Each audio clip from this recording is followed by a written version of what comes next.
It's Mr. Krate here. Today, we're going to make our own shakers.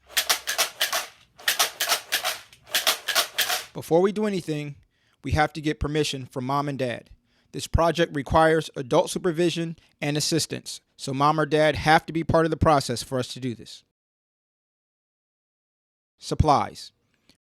We need a pen or a marker, an empty plastic bottle, some scissors, some glue.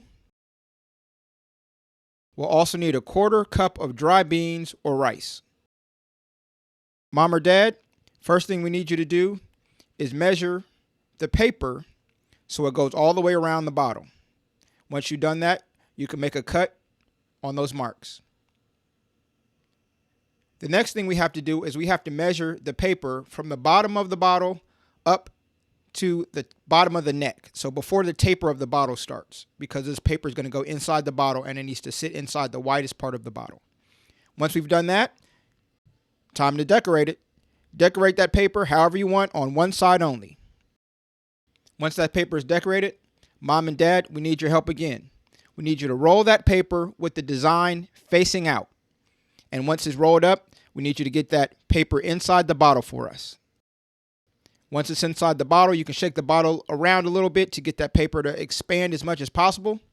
The next thing is putting the beans or rice inside of the bottle. Now, I do this on the floor because once everything's on the floor, nothing can fall on the floor and spill.